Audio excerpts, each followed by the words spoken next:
ቤዛ እንግዲህ በባቡሬና በአደይ ጥረት በደረጃ ላይ ቁልቁል ተምዘግዝገው ሊወርዱ ሲሉ እንግዲህ እጅ ከፍንጅ ተያዙ ማለት ነው። አደይ እንግዲህ ጀግንነቷ ሳይደነቅ አያልፍም። ዶክተሩ እንኳን ዝም ብሎ ነገር ነው፣ ምንም ዋጋ የለውም። ዞሮ ግን ያው አደይ እና ባቡሬ እንግዲህ እጅ ሰውማ ማምለጥ የለባትም ለህግ መቅረብ አለባት ሲሉ እንደምንም ብለው ተጣጥረው እንግዲህ ያ ደግሞ ገጀራው የሚባል ነገር ታማሚና ታካሚ መስሎ ልብስ ደበራርቦ እዛ ሐኪም ቤት ሄዶ እንግዲህ ዶክተሩን ለመሰለል ሄደ ማለት ነው። ምን አይነት መድኃኒት ምናምን እሱ እዛ ውስጥ የሄደው መድኃኒቱን ለመቀየር ነው። ምክንያቱም ቤዛ እዛ ውስጥ የምታስገባውን መድኃኒት ሊቀይር ነው የገባው። ዶክተሩ አሁንም ምንም አልነቃም ማለት ነው። ማፊ ፋይዳ። ከዛ በኋላ እንግዲህ ቤዛ እውነት ለመናገር በጣም ተናዳለች። በጣም ይሄ የማይረባ ዶክተር እንዴት ሊነቃብኝ ቻለ? እንዴት ያሰብኩትን ሳላሳካ? ወይኔ ቤዛ ተቅለስልሶ ጉድ ሰራኝ አይደለ?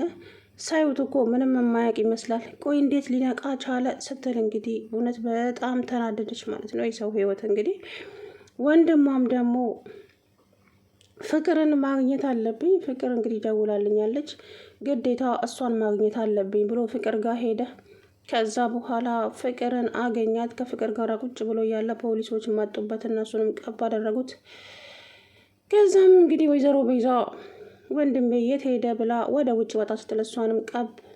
ከዛም ሁለቱም እንግዲህ ተያይዘው ወደ ፖሊስ ጣቢያ ሄደዋል። ግን ለልዬ አሳሳቢ ሁኔታ ላይ ያለችው ጭራሽ መድኃኒቱ ስጡት አሁንም ምንም እየተሻለት አይደለም። ዶክተሩም ምን እንደነካው አላውቅም። ወይ የተሻለ መድኃኒት አልሰጣትም፣ ግን ዝም ብሎ ነው እያያት ያለው ማለት ነው ልጅቱ። እሷም ደግሞ እንግዲህ የምትወስደው መድኃኒት በቃ አላደለ የሆነ እንትን ብሏታል፣ አልተስማማትም። ወደ አይምሮዋ ነው ቀጥታ የሚሄደው ማለት ነው ስጡት መድኃኒቱንና ምንም ሊሻላት አልቻለም። ከዛም እንግዲህ ለልዬ ውጡልኝ፣ እናንተ እነማን ናችሁ? አባቢና ማሚጋ ውሰዱኝ፣ አክስቴ ናፍቃኛለች እያለች እንግዲህ የማትለው ነገር የለም። እች ደግሞ ታስፈራለች፣ በጣም ነው የምታስፈራው መምሯ አለቻት። አደይን ጭራሽ መምር አድርጋ ቁጭ ያደረገቻት። ከዛም እንግዲህ ባቡሬ እኔ ሁሉም ነገር ሰልችት ትክት ብሎኛል፣ ምን እንደማደርግ ራሱ ግራ ገባኝ፣ ምን ላድርግ ሲል ተው እባክህ ወንድሜ ተረጋጋ፣ የኔና ያንተን ጉዳይ ተመሳሳይ ነው። እኔም አደይ ለእኔ ምንም አይነት ጊዜ እና ሰዓት እየሰጠችኝ አይደለም። እሷ ለሊ ቤት አዎ ጓደኛው አይደለች። ደግሞ ያን ዶክተር በፍጹም አልወደድኩትም። እኔ አደይ ስራ አይጠፋም። ኧረ ዶክተር አንተ እንደምታስበው ሰው አይደለም። ዶክተሩ በጣም ጥሩ ሰው ነው፣ ምንም ስለ እሷ መጥፎም አያስብም አለው። አይ እንደዛ አልመሰለኝም ባቡሬ። አይ አንተ ብቻ ጭንቅላት ሴፍ ስላደረገ ነው እንጂ ምንም ነገር አላሰበም እሱ። ምክንያቱም አደይ የልሊ ጓደኛ ስለሆነች ለዛ ነው የተቀራረቡት እንጂ በሌላማ አትየው፣ ዶክተሩ በጣም ምርጥ ሰው ነው አለው። ከዛ በኋላ እስቲ እንግዲህ ይሁን እንዳልክ ይሁን እስኪ አለው። እሺ ብሎ እንግዲህ ከዛ በኋላ እነሱ ሁለቱም ተለያዩ።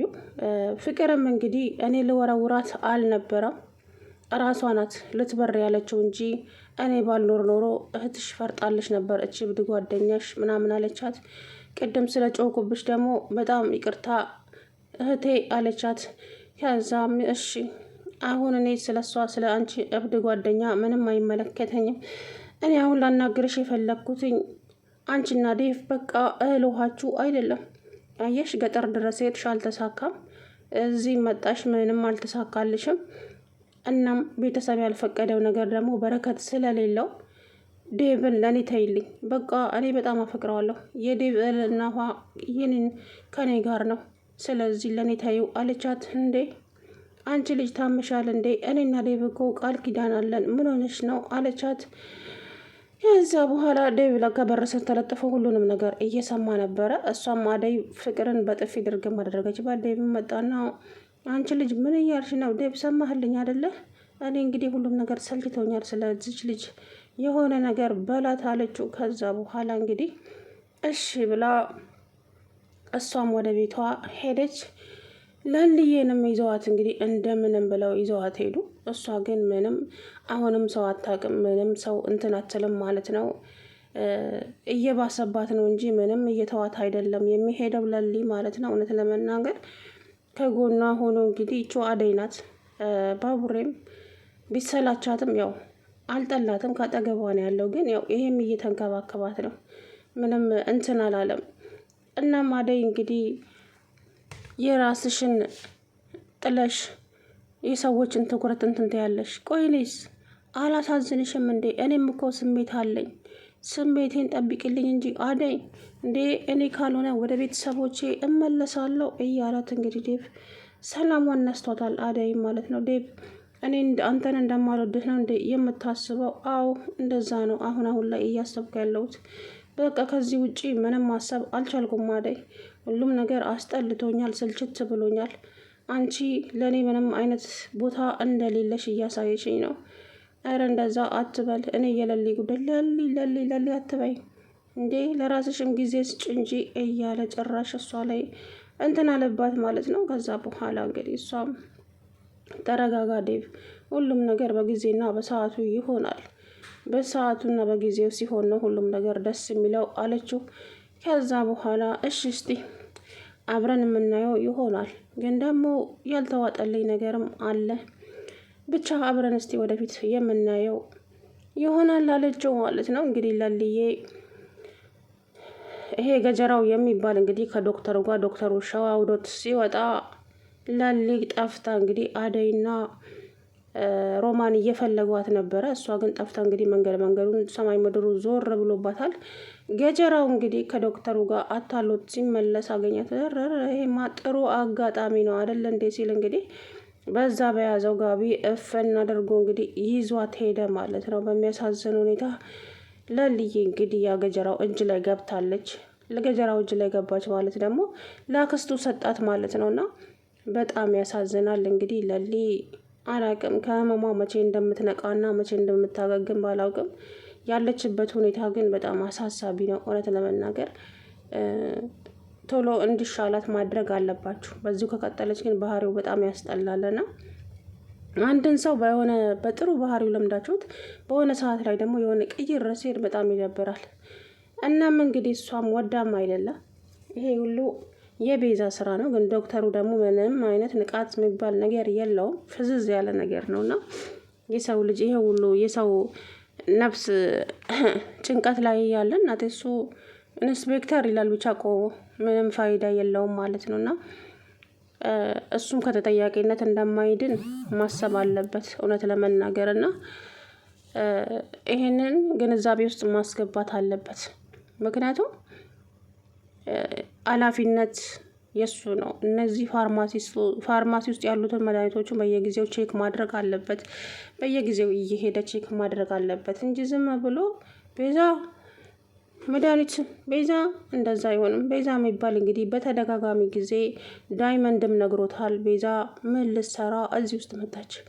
ዶክተር ምን ነክቶ ነው እችን ሰው እዚህ ውስጥ የቀጠርከው? ቆይ ጤና የለህም እንዴ? ቆይ ሰው ምን ስለ እሷ ማንም አልነገረህም እንዴ? ማንም ምንም እንዲለኝ አልፈልግም። ምን ነው ቀንተህ ነው እንዴ አለው። አረ በጭራሽ ደግሞ በእሷ ልቅና እንዴ? ብቀና እኔ በፍጹም አልቀናም። ግን ደግሞ እውነታውን ስነግርህ እች ልጅ እዚህ ፋርማሲ ውስጥ መስራት የለባትም አለችው። ከዛም በኋላ አይ አልመሰለኝም፣ ግን እሷ እዚህ ውስጥ የመጣችው የሰውን ሕይወት ለማስጠፋት እንጂ ሰዎችን ልታድን ወይም ደግሞ መድኃኒት ልትሰጥ አይደለም። ዶክተር ምን ነክቶ ነው? ይሄንን እንዴት ማሰብ ያቅታል አለው። ከዛ በኋላ አንተ አሁን የመጣህበትን ጉዳይ ከጨረስኩ ስለ ቤዛ ለእኔ አትነግረኝም? ቤዛ በጣም መልካም ልጅ ነች ብሎ እንግዲህ ባቡሬን እነሱ ዳይመንድን አባሮት ነበር ከዚህ በፊት። ባቡሬን በአጋጣሚ አይቷት ቤዛ እዚህ ውስጥ ምን ትሰሪያለች ብሎ ጉሮሮዋን ሲያንቃት እንግዲህ እንዴ ሁላችሁም ስለዚች መጥፎ ነው የምታወሩት? ቆይ ምን አረገቻችሁ?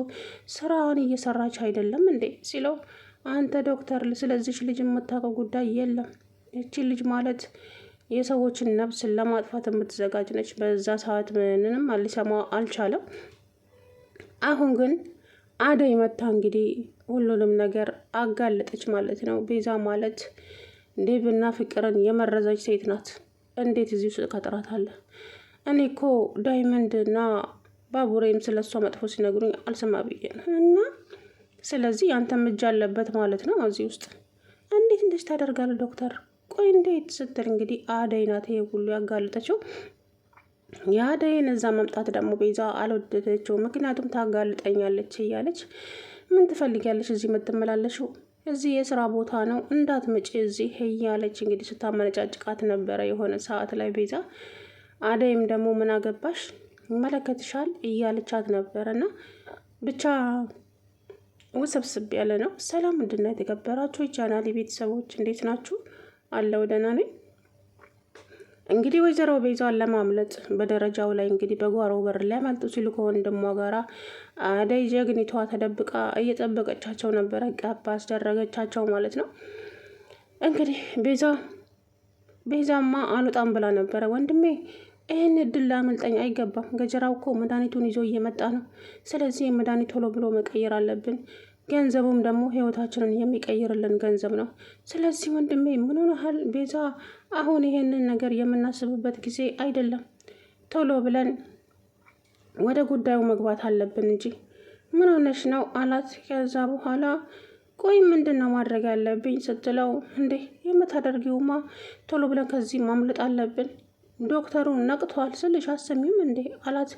ከዛ በኋላ እነሱ እንደዛው ሲቡታ እናንተ ወንጀለኞች አያችሁ፣ ራሳችሁን አጋለጣችሁ ስትል እንግዲህ አደይ ቁልቁል መጣችባቸው ማለት ነው። ወዴት ያመልጡ? ወደ ታች ሊያመልጡ ሲሉ ፖሊሶቹ ከታች መጡባቸው። እንግዲህ አደይ ጀግኒቷ ማለት ነው ብቻዋን፣ እውነት ብቻዋን ጀግና ናት አደይ ማለት ነው። ዶክተሩ ምንም በቃ ተኝቷል በቆሙ ማለት ነው። እና ኢንስፔክተር ብቻ ነው የሚለው እሷ ስልክ ይዘው። አደይ ግን ጀግና ናት በእውነት። እንግዲህ እሷ ለጓደኛዋ ያልሆነችው ነገር የለም። ብዙ መስዋዕት ከፍላለች፣ ብዙም ነገር ሆና እንግዲህ ለልዬም በቅርቡ ትድንላታለች ብዬ ተስፋ አደርጋለሁ።